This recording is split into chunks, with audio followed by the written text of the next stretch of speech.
La nuit, la route était détrempée par la pluie, et chaque pas résonnait comme si une branche humide se brisait sous la botte. Le monastère abandonné se dressait sur une hauteur, et son toit ne retenait plus l'eau. Une silhouette sombre bougea dans la porte, s'approcha du feu dans le réfectoire et tomba à genoux. Le pauvre moine a rompu son dernier morceau de pain, l'a approché du feu, a laissé l'homme se sécher et a attendu qu'il cesse de trembler. Le visage de l'inconnu était couvert de boue et d'égratignures, et une ecchymose bleue se formait sur sa tempe. Il mangeait lentement, en essayant de ne pas perdre de miettes. Le moine restait silencieux et veillait seulement à ce que le feu ne s'éteigne pas. Je salue les spectateurs et vous invite à laisser un commentaire indiquant d'où vous regardez cette vidéo. C'est important pour moi de le savoir. Je vous souhaite une agréable écoute. Le matin arriva avec le bruit des sabots. Une troupe vêtue de capes arriva à la porte, des drapeaux mouillés pendaient à leurs lances. Les gardes exigèrent qu'on leur ouvre. Dans le réfectoire, l'inconnu se redressa, ôta sa cape trempée, et on put voir une doublure finement brodée et une ceinture usée mais coûteuse. Les visages des soldats changèrent. L'officier entra, s'inclina et dit que le roi avait disparu pendant la nuit et que la cour le cherchait partout. Le moine comprit. Le voyageur nocturne était le roi lui-même, et le pain du soir n'était pas une aumône, mais une épreuve de conscience. Avant ce matin-là, le pauvre moine s'appelait Savva. Il vivait dans un monastère depuis son adolescence, y étant resté après une épidémie de peste, lorsque ses frères s'étaient dispersés. Il savait réparer les toits, faire de la colle à partir d'os, couler des bougies à partir de cire d'abeille et compter les sacs de céréales dans le garde-manger. D'apparence frêle, mais endurant, il s'exprimait plus souvent par ses actes que par ses paroles. À sa ceinture pendait un petit sac en cuir contenant la moitié d'une pièce de cuivre qu'il gardait depuis son enfance. Sur cette moitié était gravé un symbole à moitié effacé, un demi-cercle avec 3 points, comme une grappe, et une minuscule rayure en forme de crochet. Il n'avait jamais eu la deuxième moitié. Le roi, revenu à lui, ordonna de ne déranger personne et demanda à Savva de le conduire à l'église. Il pria longuement, puis expliqua aux soldats postés à la porte qu'il resterait jusqu'à l'aube et qu'il retournerait au palais le lendemain matin. Pendant la nuit, il quitta le château sans escorte afin de vérifier qui était prêt à lever la main contre lui. Des rumeurs de complot circulaient depuis longtemps et il décida de vérifier ses soupçons sur la route. La vérification devint trop dangereuse. Près de la rivière, quelqu'un tenta de le frapper avec une pierre. Il s'enfuit à travers la forêt et arriva au monastère. Savva partageait son pain sans compter, mais le roi considéra cet acte comme important. À la porte, il a dit qu'il reviendrait chercher le moine, et il a tenu parole. Dès le lendemain soir, Savva se trouvait dans une salle dont les murs étaient couverts d'armes et de tapis. Dans le palais, le moine semblait étranger. Ses vêtements étaient simples, il portait de vieilles sandales aux pieds et une robe grossière.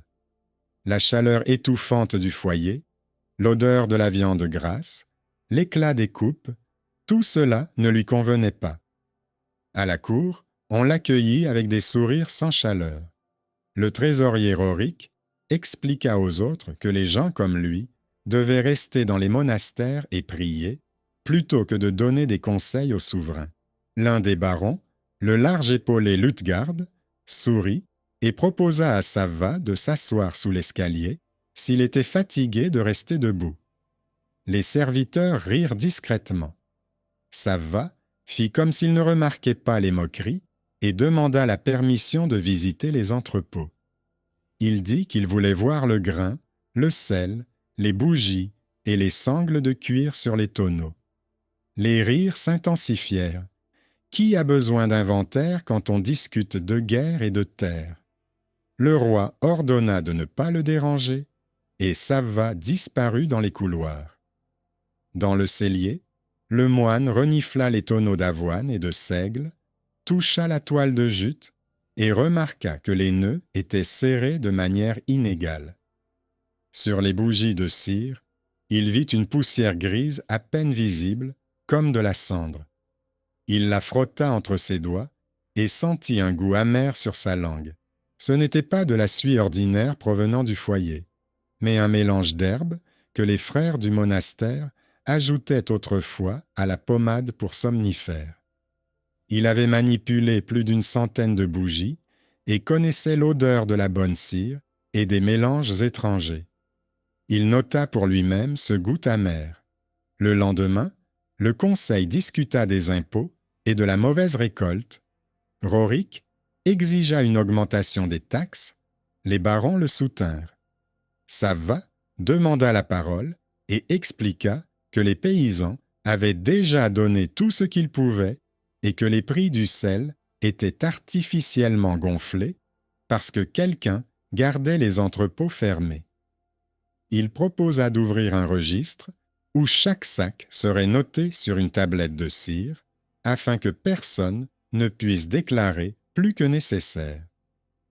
Il ajouta que dans les villages près de la rivière, on pouvait rapidement installer des moulins si on fournissait du bois et de la main-d'œuvre, et que la farine serait alors moins chère. Rorik répondit que le moine ne comprenait rien au commerce et qu'il était dangereux de confier de telles affaires à un pauvre. Le roi écouta et garda le silence, mais ordonna ensuite de commencer l'inventaire selon la proposition de Savva et envoya 2 artisans dans ces villages avec les schémas des roues que le moine avait dessinés directement sur la table avec un morceau de charbon. Plusieurs semaines passèrent. Les moulins se mirent en marche et la farine commença à apparaître plus souvent sur le marché. Le peuple disait que quelqu'un à la cour pensait au pain plutôt qu'aux plumes sur les chapeaux. La jalousie s'intensifia. Le baron Luthgard jetait de plus en plus souvent des regards méchants aux moines. Rorik calculait les pertes et murmurait que tout cela n'était que de la poudre aux yeux. En réponse, Savva restait à l'écart, vérifiait les entrepôts, parlait aux artisans, discutait avec les cuisiniers et les centurions. Il était calme, mais têtu. Sa parole commença à porter. Un matin, un chariot arriva aux portes du palais avec des dons pour la chapelle royale. Sur les planches reposaient des caisses de bougies. Chaque caisse était marquée d'un signe ressemblant à un croissant de lune. Le serviteur de la chapelle dit qu'il s'agissait d'un don d'un homme pieux, sans toutefois révéler son nom. Les bougies furent transportées dans la chapelle, quelques-unes furent allumées et les portes furent fermées. En passant devant, Savva ressentit une amertume familière. Il demanda qu'on ouvre les portes, s'approcha de l'autel, huma la fumée et comprit. La cire contenait une infusion d'une herbe douteuse qui, dans une pièce exiguë, provoquait le sommeil, suivi d'une sensation de lourdeur dans la poitrine. Il ordonna aux gardes d'ouvrir les fenêtres. Il ne maîtrisait pas cette technique, mais dans le monastère, un frère lui avait autrefois appris à distinguer la cire pure de la cire altérée. À l'époque, cette connaissance avait permis d'économiser l'argent du monastère. Aujourd'hui, elle sauvait des vies. Le soir, les gardes arrêtèrent le cocher, qui affirmait avoir reçu l'ordre de livrer les caisses sans les ouvrir. Le cocher avait les mains griffées, comme s'il avait attrapé la griffe de quelqu'un. Savva remarqua que le verrou de la caisse était sale, mais pas par la route, mais par l'herbe du jardin du château. Il comprit que les bougies ne venaient pas de loin, mais de la ville. Le coupable fut trouvé parmi les serviteurs de la cour. Celui-ci a déclaré avoir travaillé pour les hommes du baron Luthgard. Le baron a tout nié. Le roi a ordonné d'attendre des preuves. Les preuves sont rapidement arrivées. Dans l'atelier près de la maison de Luthgard, on a trouvé un chaudron contenant de la cire et de l'herbe, et chez l'un des hommes du baron, des listes des offices religieux. Cette histoire a été le premier acte d'une confrontation ouverte. Sur la place, on disait que quelqu'un voulait empoisonner le roi et les prêtres avec de la fumée. Les gens discutaient et discutaient, et le même jour, une caravane venue des terres du Sud entra dans la ville. Elle était menée par un homme de petite taille, vêtu d'un manteau de voyage, suivi de mulets chargés de ballots. Il cherchait Savva. Un jour d'hiver, avant même de rencontrer le roi, le moine avait sorti de l'eau un mulet qui était tombé du pont. Le propriétaire était alors transi de froid. Savva l'avait réchauffé près du feu du monastère et lui avait offert une boisson chaude. Cet homme s'appelait Moreau et avait promis de rembourser sa dette un jour. Il ne plaisantait pas. À l'époque où la ville tremblait à cause des rumeurs, Moreau se tenait dans la salle et expliquait qu'il avait apporté du grain et du sel, qu'il était prêt à les donner maintenant et qu'il accepterait le paiement plus tard, lorsque le trésor public serait moins grevé. Il ne l'a pas fait par charité envers le roi, mais en souvenir du pauvre moine qui n'était pas resté indifférent à son malheur. Moreau était ce qu'on appelle généralement un invité fortuit, mais son intervention avait été logiquement préparée par Savva lui-même bien avant les événements. Une simple aide apportée en hiver avait permis à la ville de ne pas souffrir de la faim et au marché de ne pas voir les prix monter en flèche. Rorik disait qu'il ne fallait pas s'associer avec un étranger, mais le roi voyait que le peuple était plus calme. Il accepta le marché, le consigna sur un parchemin, et Savva veilla à ce que la distribution soit équitable. La caravane fut démantelée sans violence, et les femmes aux paniers vides ne se pressaient plus aux portes. Pendant ce temps, le baron Luthgard n'abandonnait pas. Il promit à ses hommes des terres s'ils l'aidaient à se débarrasser de Savva. La même semaine, une vieille femme de ces terres se rendit au château. Elle s'appelait Daria. Elle apporta dans son foulard la moitié d'une pièce de cuivre. Elle portait le même demi-cercle avec des points et la même petite rayure. Daria raconta qu'il y a de nombreuses années, un jeune homme qui s'avéra être le père de Luthgard lui avait donné une pièce, l'avait cassée en deux et lui avait dit qu'il reconnaîtrait l'enfant si le destin les réunissait. L'enfant avait ensuite été confié à un monastère pour y être élevé. Daria avait cherché cet enfant et était venue voir Savva lorsqu'elle avait vu qu'il avait la même moitié. Savva écoutait et comprenait qu'il s'agissait de lui. Luthgard, qui connaissait les anciens péchés de sa maison, fit semblant de ne pas comprendre de quoi il s'agissait. Sa haine envers le moine trouva une nouvelle explication qu'il s'efforça de cacher, une relation sanglante honteuse. Cette parenté cachée ne donnait pas plus de droit à Savva, mais expliquait beaucoup de choses dans le comportement du baron. Daria fut installée près du feu et on lui donna à manger. Savva ne cria pas sur les toits sa découverte. Il cacha la pièce et attendit que la vérité puisse servir de preuve plutôt que de ragote. Il comprenait qu'une action précipitée détruirait la confiance plutôt que de la renforcer. À cette époque, un garçon de cuisine passait son temps à la cour. Il s'appelait Stepan. Il était malentendant et travaillait donc dans des endroits où il fallait plus avoir les yeux que les oreilles, dans les réserves, près des fourneaux, lors de la distribution des repas. On le considérait comme superflu lorsqu'il s'agissait de conversations sérieuses. Les serviteurs le repoussaient souvent. Savva remarqua que le garçon regardait attentivement les lèvres des personnes qui parlaient et comprenait le sens plus rapidement que beaucoup d'autres. Il confia à Stepan une tâche simple, noter sur une tablette de cire qui apportait les caisses dans la chapelle, à quel moment et où les caisses vides étaient emportées.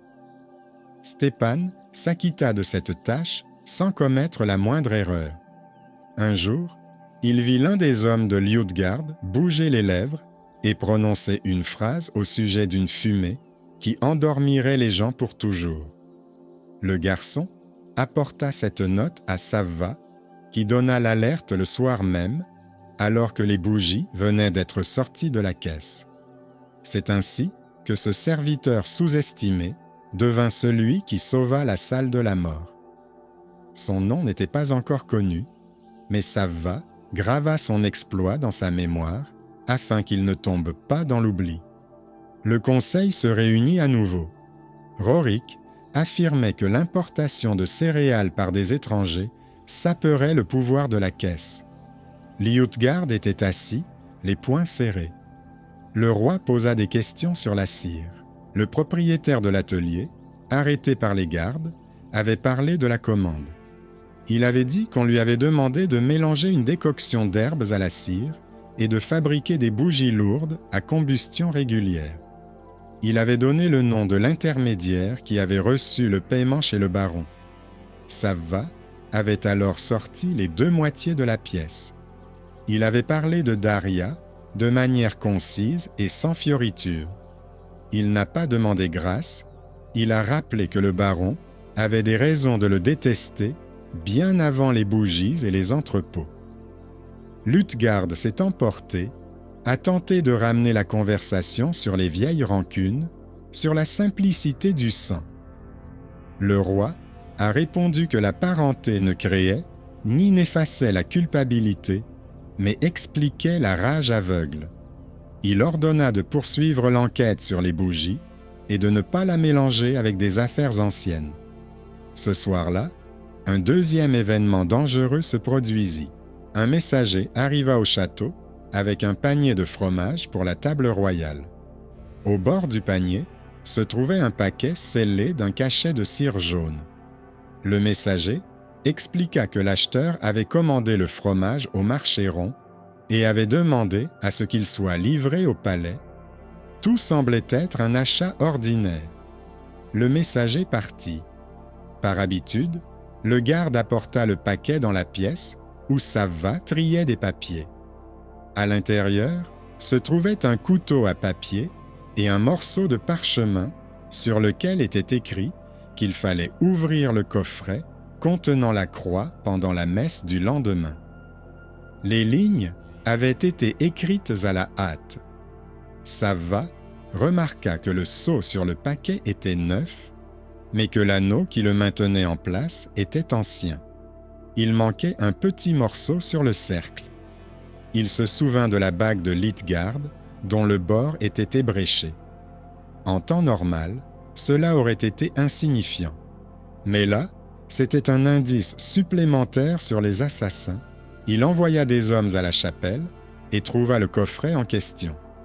À l'intérieur, au fond, sous un tissu, se trouvait un petit sac rempli de poudre. À l'odeur, il s'agissait d'un composé pour charbons ardents qui, en brûlant, produisait un air lourd. La livraison quotidienne de fromage et le paquet scellé se transformèrent en une tentative de plonger tout le monde dans le silence de la mort. Une visite banale devint un acte de suspense, ce qui correspondait à la nouvelle phase de la lutte. Quelques jours plus tard, l'alarme retentit dans la capitale. Une troupe de mercenaires apparut le long du fleuve, venant du nord. Elle était menée par un homme vêtu d'un manteau noir. La route menant au quai était bloquée. Le roi rassembla son armée, mais le temps pressait. Rorik proposa d'attendre, tandis que Liutgard insistait pour mener une sortie, afin de prouver qu'il n'était pas un lâche. Savva dit au roi qu'il y avait de vieilles pierres d'ancrage près du quai et qu'elles pouvaient être rapidement roulées pour fermer les flèches du pont, laissant un passage étroit. Ainsi, les bateaux fiscaux pourraient partir et la cavalerie ennemie ne pourrait pas passer. Il expliqua comment attacher les rondins pour qu'ils ne se brisent pas sous les sabots. Il dessina un schéma sur le sable, indiqua où placer les archers et où stocker les flèches. Il parlait sans bavure, se souvenant comment il avait réparé le barrage du monastère et comment l'eau s'écoulait là où on lui avait laissé le passage. Ce conseil fonctionna.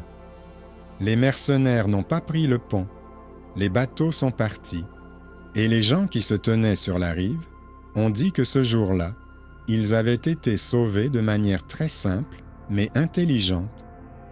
Après cette bataille, l'attitude envers Savva a changé. Les habitants de la ville ont pris conscience de son rôle non seulement dans le domaine céréalier, mais aussi dans la défense.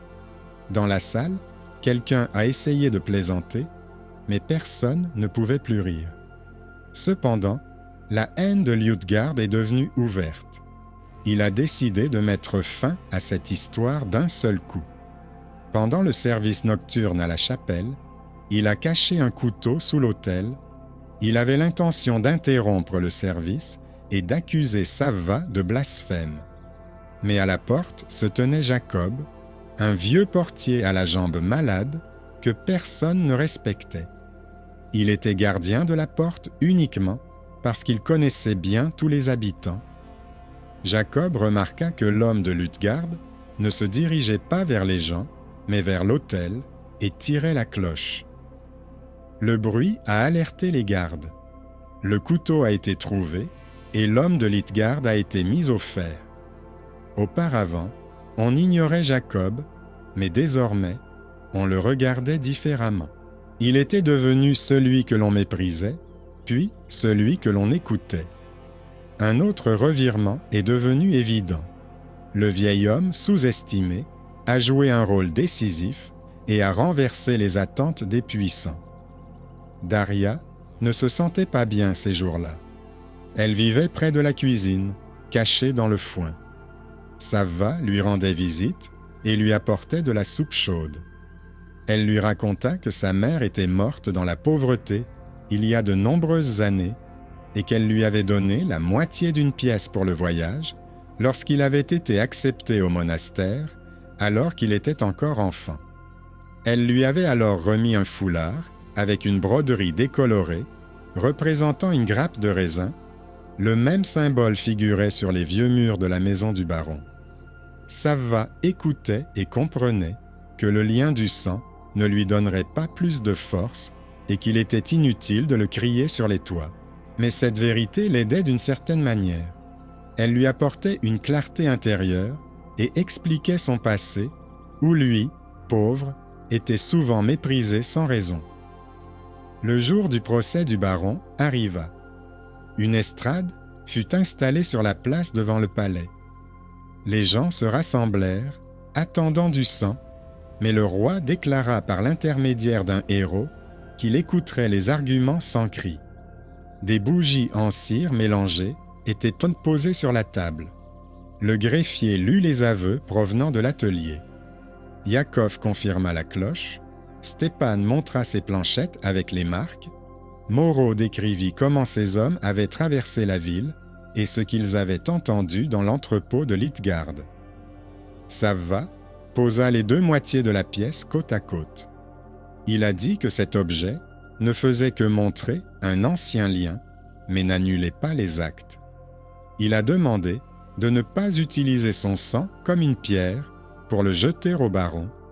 Il a demandé à être jugé pour ses actes.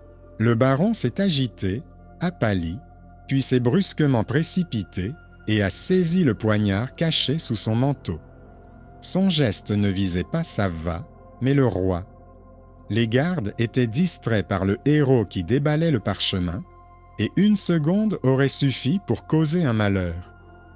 Mais Stépan, qui se tenait toujours à l'écart parce qu'il n'aimait pas le bruit, s'avança plus vite que tous les autres. Il attrapa le baron par la manche, celui-ci sursauta et le poignard frappa dans le vide. Au même instant, Yakov, s'appuyant sur sa canne, fit un croche-pied au baron. Les gardes tombèrent sur lui.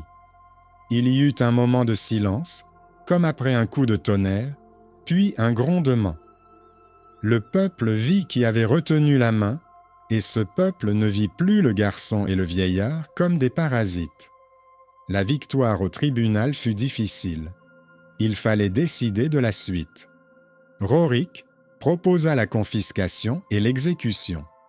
Moreau avertit que le sang n'apprend rien s'il est versé par habitude.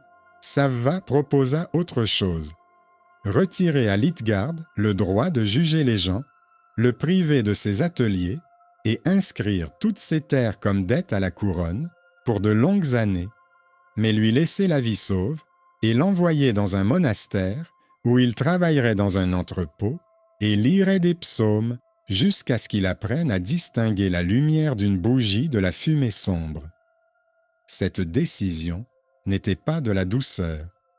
C'était un travail difficile sur un homme habitué à prendre par la force. Le roi accepta. Il l'annonça devant le peuple. La place ne se divisa pas en deux camps. Les gens poussèrent un soupir de soulagement. Ils virent que le pouvoir savait punir sans transformer la punition en colère de la foule. Après le procès, le roi ordonna que Savva soit nommé gardien du sceau. Cela signifiait que toutes les décisions importantes passeraient entre ses mains. Savva demanda à conserver le droit de vivre modestement et de se promener dans les rues de la ville sans escorte. Il expliqua que c'était la seule façon pour lui d'entendre comment vivaient les gens. Le roi accepta, et de cet accord naquit une nouvelle habitude. Lorsque le malheur frappait la ville, Savva se présentait sur place et le malheur devenait plus clair. Une année s'écoula, avec moins de cris et plus de travail.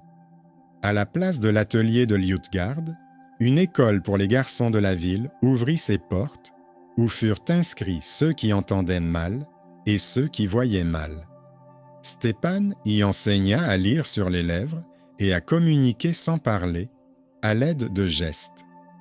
Yakov s'asseyait à la porte de l'école et reconnaissait chaque élève à sa démarche. Les gens, qui peu de temps auparavant les considéraient comme inutiles, amenaient désormais leurs enfants et demandaient qu'ils apprennent auprès de ceux qui avaient autrefois sauvé le roi et la ville des ténèbres. Une fois par an, Moreau venait avec sa caravane et recevait un paiement honnête. Il ne s'immisçait pas dans les affaires, mais ces hommes racontaient que dans ce pays, on avait cessé d'extorquer de l'argent aux marchands. Ils disaient qu'une chose habituellement bonne était une parole écrite sur du parchemin et qu'elle ne brûlait pas quand un incendie se déclarait autour. On le respectait parce qu'il était venu une fois à temps, mais surtout parce qu'il n'était pas venu en tant que baron, mais en tant qu'homme à qui on avait un jour offert une chope chaude et un morceau de pain. Daria mourut paisiblement. Elle fut enterrée près du monastère et Savva s'y rendit lui-même pour lui dire adieu.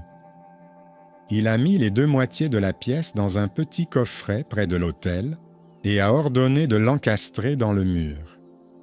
Il a dit au prieur qu'il voulait que ce souvenir reste gravé dans la pierre, mais ne fasse pas l'objet de commérages. La parenté, révélée dans le brouhaha de la salle, a perdu son pouvoir visible. Elle est devenue partie intégrante d'un ordre interne qui ne nécessite pas de mots superflus. Savva ne voulut pas l'utiliser pour obtenir le pouvoir et des avantages. Il choisit ainsi lui-même qui il voulait être, ni sans naissance ni baron, mais un homme qui sait compter les sacs, sentir l'odeur de la cire et sonner la cloche au moment opportun. Dans la ville, on discuta longtemps de cette nuit où les bougies devaient endormir la chapelle. Les gens racontaient comment une simple odeur d'amertume avait révélé le meurtre.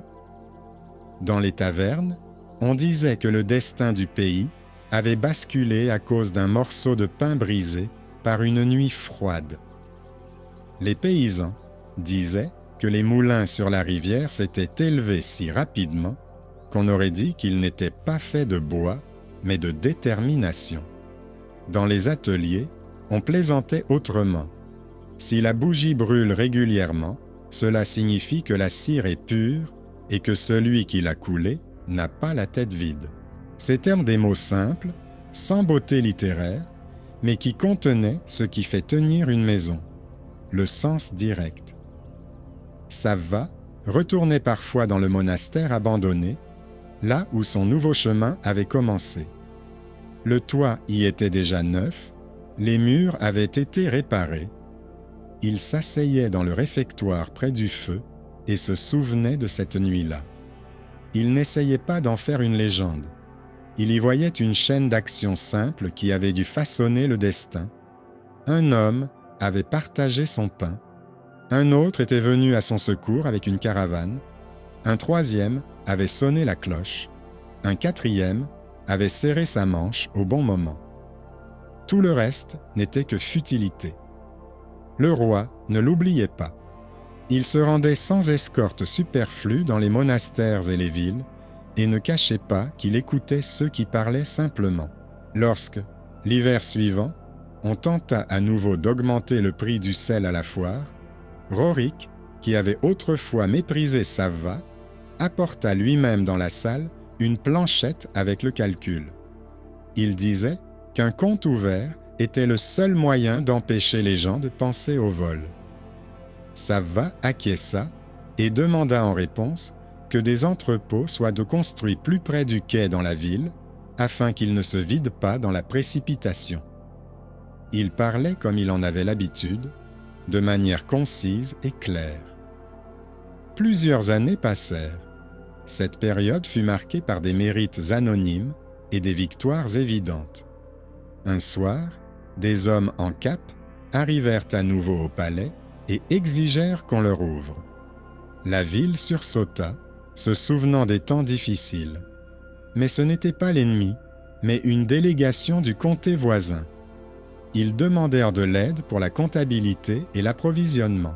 Ils dirent avoir entendu parler d'un homme en soutane qui savait sentir l'odeur de la cire et compter les sacs, et qu'ils avaient besoin d'un tel ordre et non de bougies qui faisaient tomber les gens.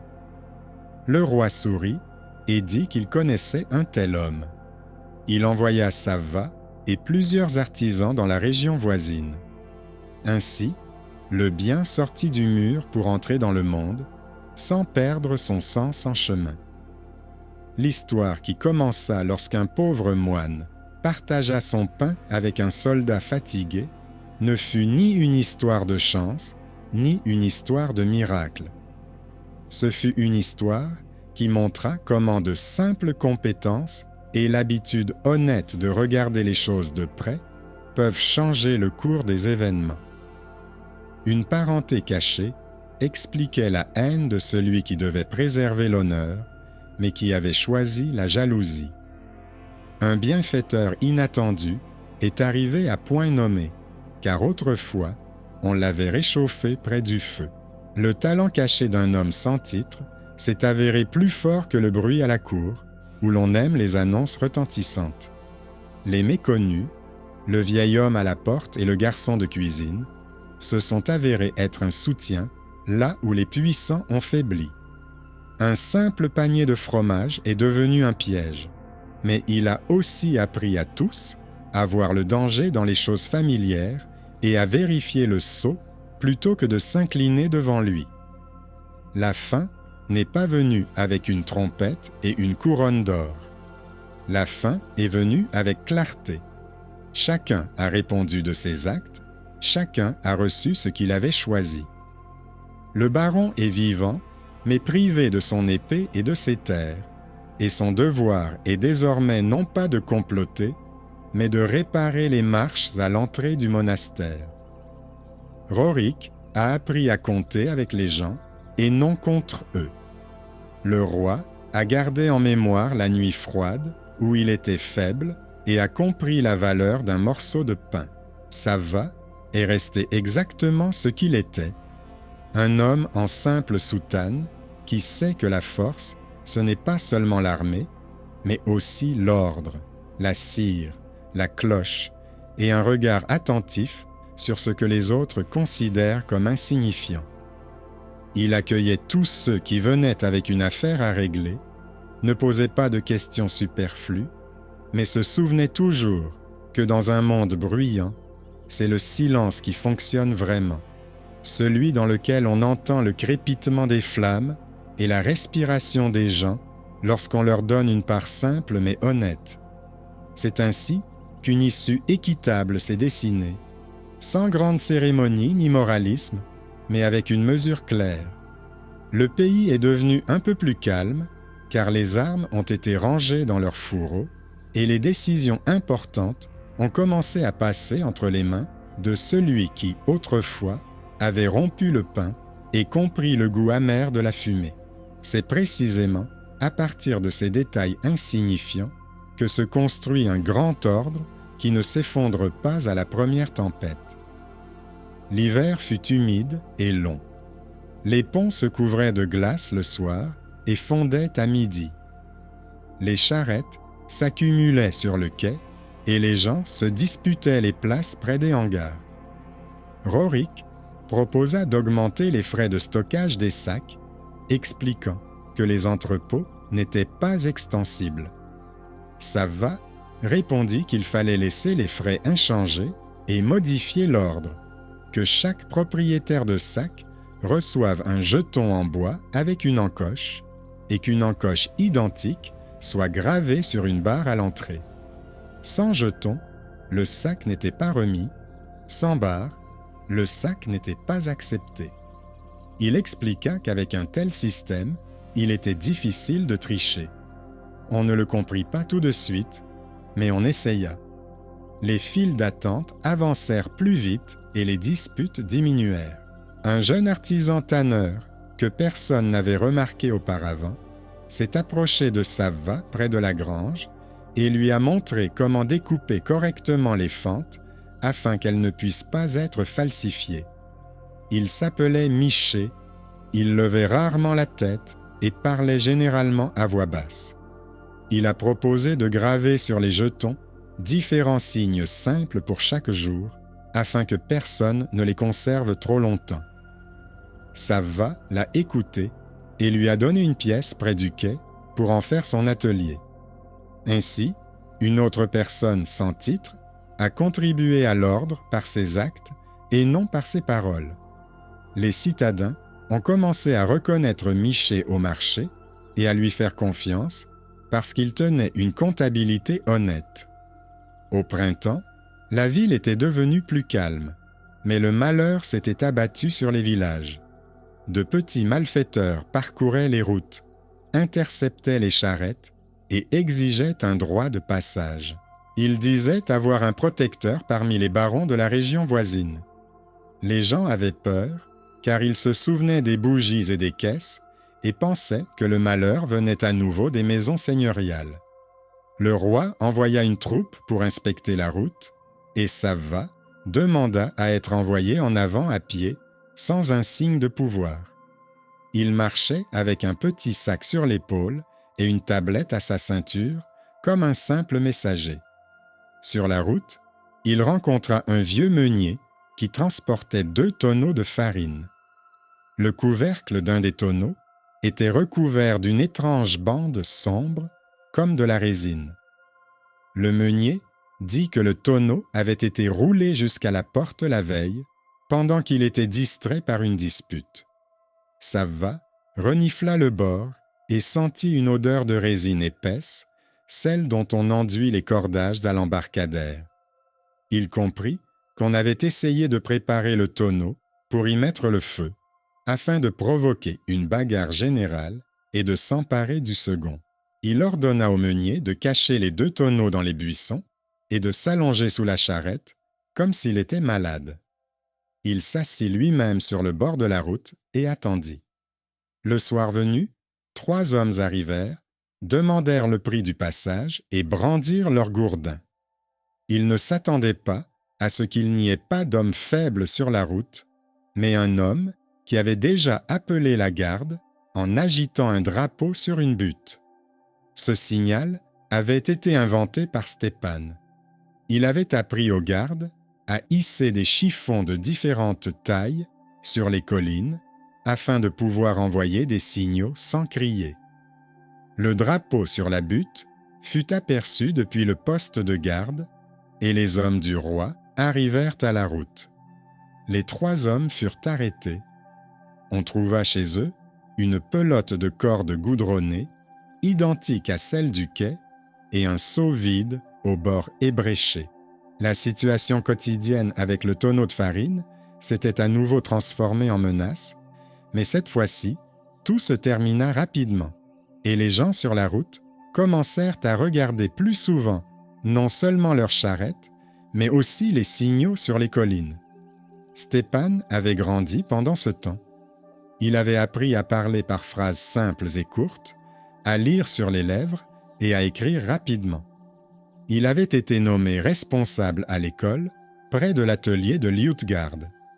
Il avait imaginé des tableaux visuels avec des dessins où une ligne représentait un bateau, 2 lignes, un pont, et 3 lignes, une porte ouverte. Grâce à ces signes, les gens sur le quai et près du pont criaient moins et comprenaient mieux où aller et quoi faire. Les autres ont d'abord ri, puis ont pris un bâton et ont eux-mêmes dessiné sur le sable lorsqu'il fallait expliquer où tirer les rondins ou où empiler les sacs. Ainsi, le talent caché d'un simple serviteur devint la règle et la ville se maintenait, grâce à ces signes discrets, plus solidement que grâce à des ordres bruyants. Entre-temps, une lettre arriva du monastère où Liutgard avait été envoyé. Elle était écrite par le frère gardien qui veillait à l'ordre dans la communauté. Il rapportait que Liutgard travaillait en silence dans l'entrepôt, soulevait des sacs, nettoyait les étagères de ses mains noires et s'attardait à la cloche après les vêpres. Il ne demandait aucune indulgence et n'écrivait aucune plainte. 1 mois plus tard, une 2e lettre arriva, cette fois-ci de Liutgard lui-même. Il écrivait que pour la première fois depuis de longues années, il regardait le monde sans vin dans sa coupe. Il reconnaissait qu'il détestait Savva, non pas tant pour les moulins et la comptabilité, mais parce qu'il était le souvenir vivant de la vieille faiblesse de son père et de sa propre vacuité. Il demandait qu'on lui confie n'importe quel travail pénible dans les villages, où l'on avait besoin de bras forts et où l'on ne demandait pas de titre. Savva lut la lettre, la posa sur la table du roi et dit que de tels mots ne devaient pas être gardés dans un placard, mais mis en pratique.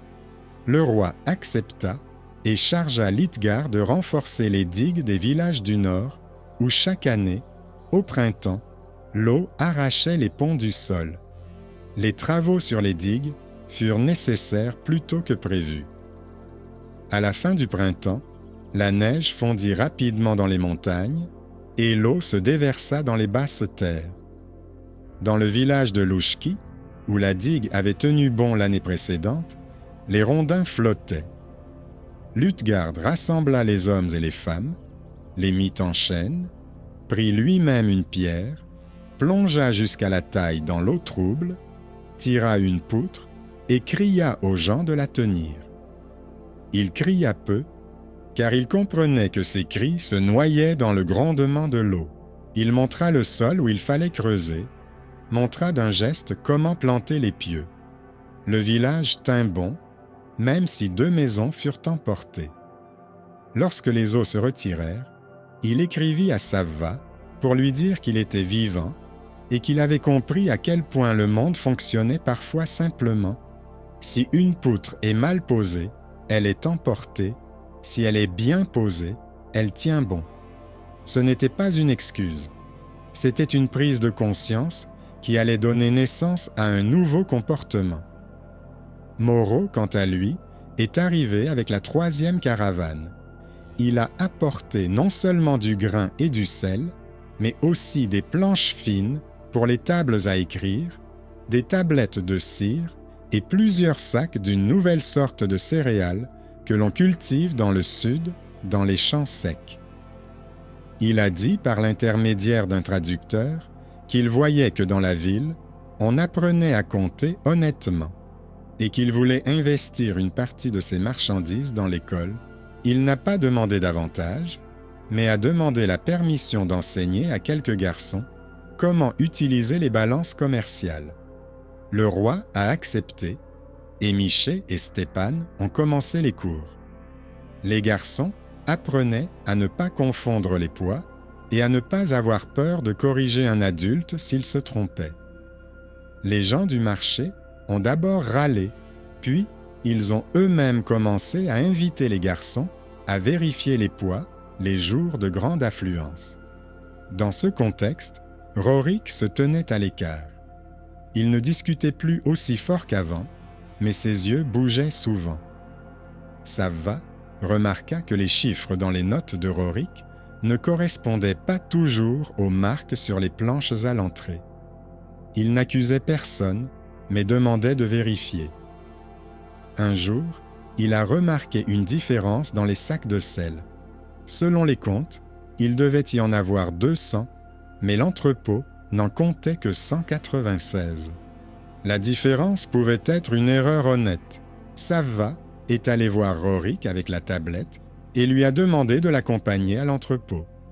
Rorik accepta et, en chemin, dit qu'il était fatigué et que ses hommes étaient faibles.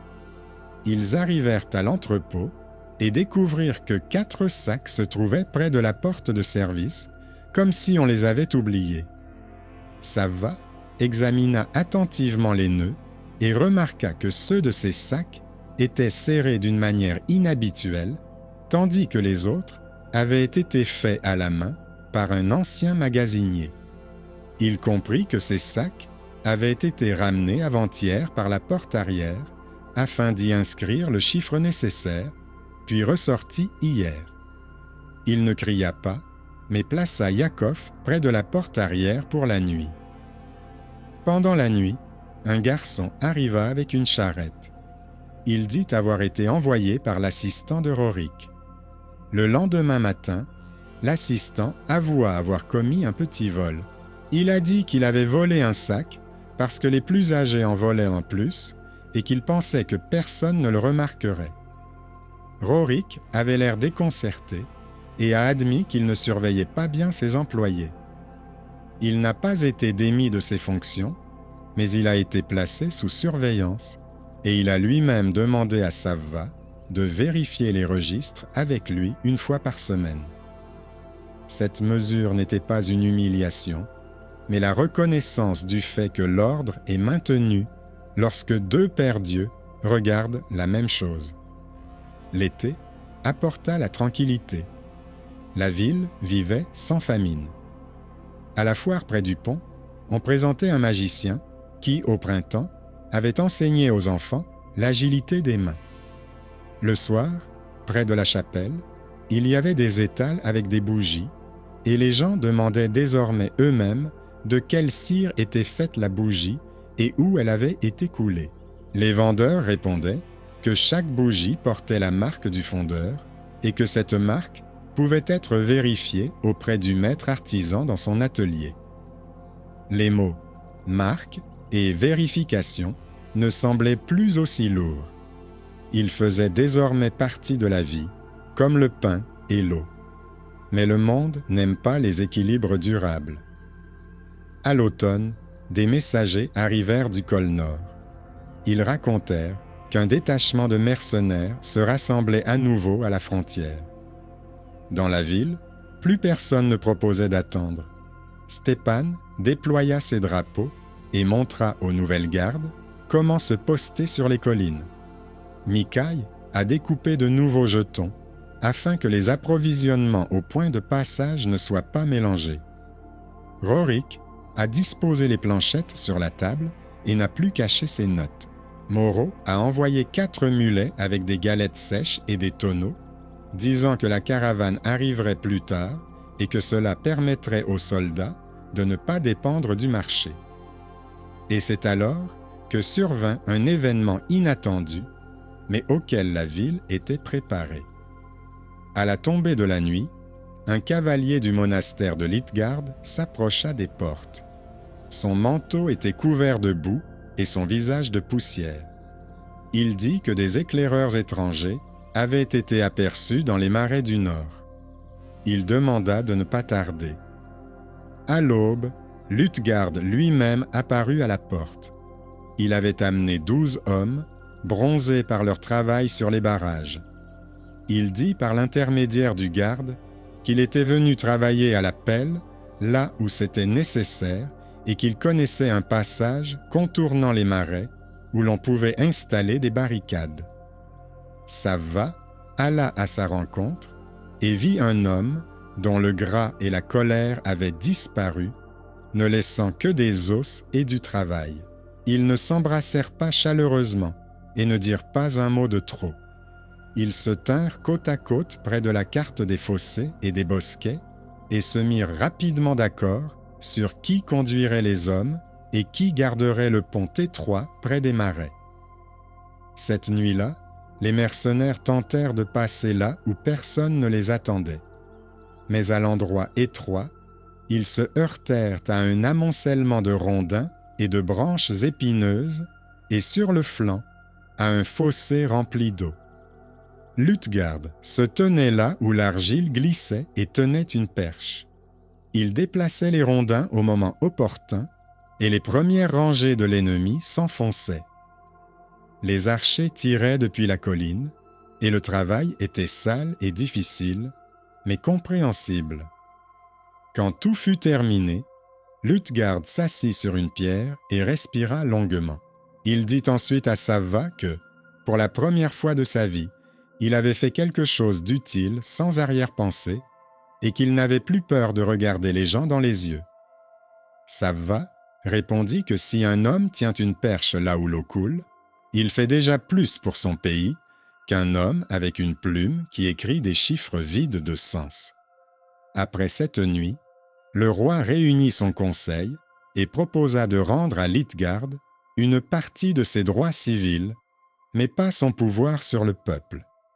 Il dit que cet homme avait montré qu'il savait travailler et se comporter correctement.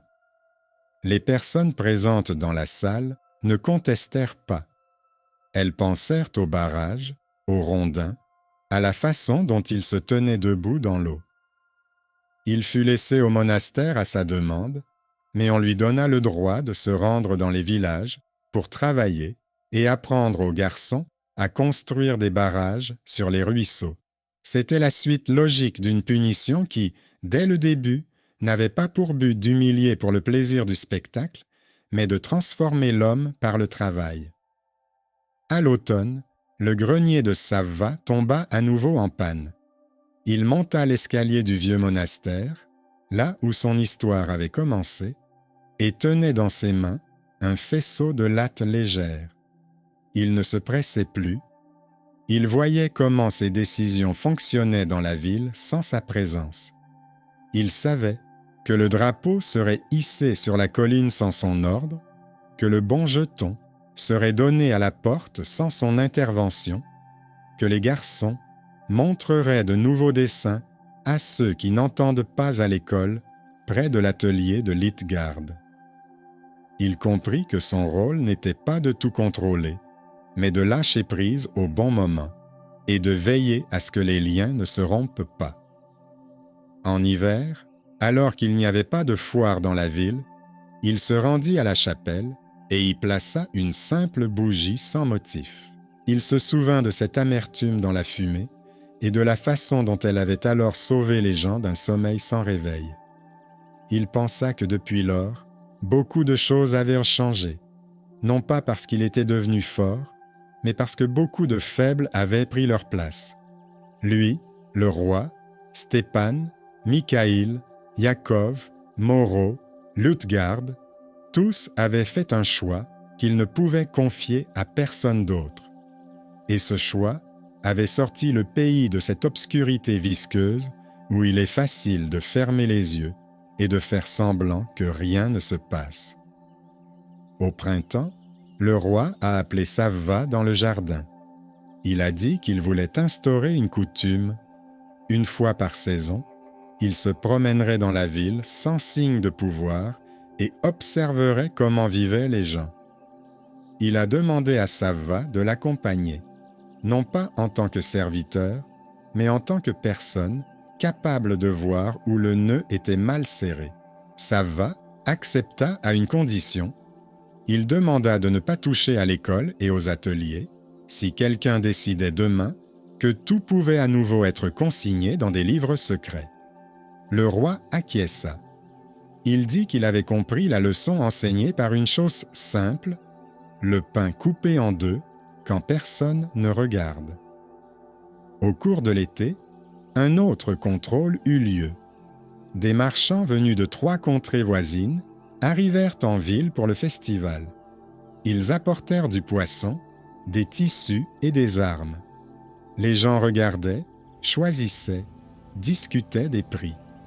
Le matin du jour du grand marché, le coffre contenant l'argent de l'école disparut. Le coffre était conservé dans un cellier en pierre sous l'escalier. La serrure était intacte. Une lourde planche avec 3 clous en fer était posée dessus.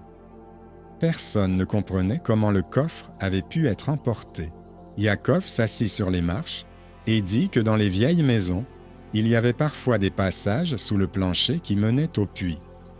Il disait avoir entendu pendant la nuit un bruit sourd sous la pierre, comme si quelqu'un traînait un tonneau vide. Savva descendit dans le cellier, tapota le sol avec son bâton et entendit une différence de son près du mur. Stepan apporta la planche sur laquelle il avait dessiné le plan du sous-sol et montra où devait se trouver la caisse vide pour l'argile. Mikaïl prit un pied de biche, souleva la dalle et découvrit un étroit passage menant au puits. Une corde y était coincée et à son extrémité pendait un crochet en acier neuf. Savva comprit qu'on avait tiré le coffre dans le puits pour le transporter jusqu'à la rivière.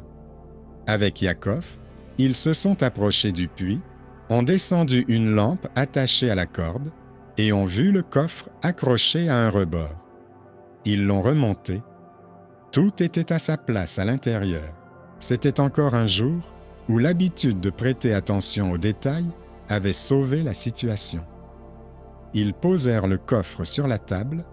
Yaakov s'assit à côté et rit doucement. Il dit que les vieilles maisons en savent plus que les nouveaux châteaux. Le soir, une femme vêtue d'un simple foulard s'approcha de Savva. Elle tenait par la main une petite fille avec un cahier fait de fines planches.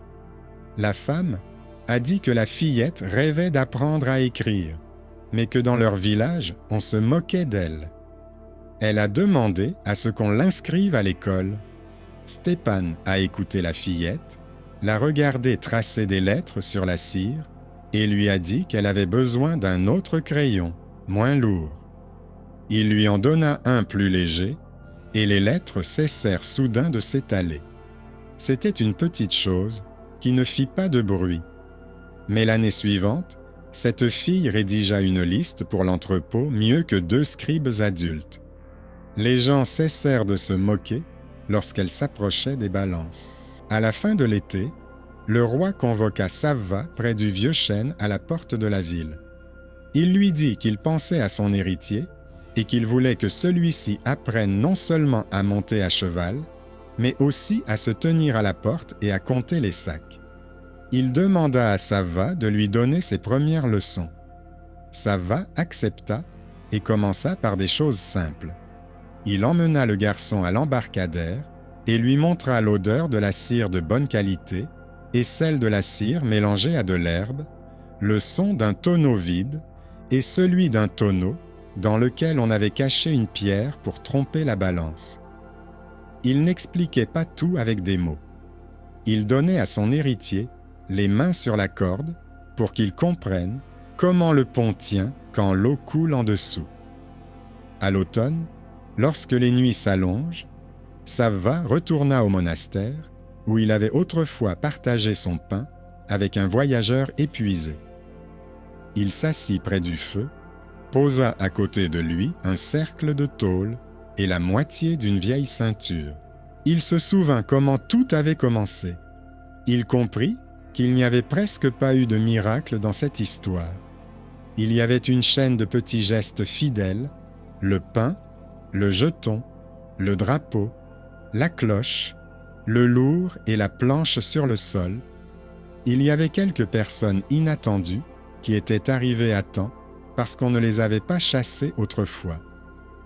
Il y avait une parenté cachée qui n'était pas un ticket pour la vie, mais qui expliquait la colère aveugle et aidait à choisir l'ordre plutôt que la vengeance. Il y avait un vieil homme sous-estimé qui a sonné la cloche, et des garçons et des filles tout aussi sous-estimés qui ont appris à écrire et à compter pour ne plus avoir à sonner trop tard la prochaine fois.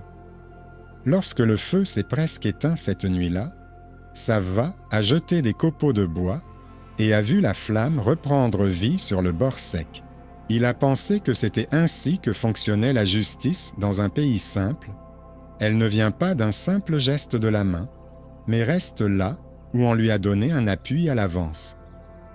Le roi était venu un jour dans cette maison comme un faible voyageur, et le lendemain matin, il était reparti comme un homme qui avait compris la valeur d'un petit geste de gentillesse. Depuis ce matin-là jusqu'à ce soir-là, tout ce que les gens avaient fait autour de lui découlait de leur choix, et non du hasard. C'est pourquoi la fin de cette histoire n'était pas retentissante, mais claire. Les gens ont conservé leur dignité, le travail son utilité, la punition sa mesure. Et si un jour, quelqu'un apporte à nouveau des bougies dont la fumée dégage une odeur amère, il y aura dans la ville des nez pour la sentir et des mains pour ouvrir les fenêtres. Et si quelqu'un invente à nouveau un emballage astucieux pour le fromage, il y aura des yeux qui comprendront que le sot n'est pas le bon. Cet ordre a été établi par ceux qui n'étaient auparavant pas considérés comme importants. C'est précisément pour cette raison qu'il est plus solide que les murs du palais et plus silencieux que les trompettes sur la place.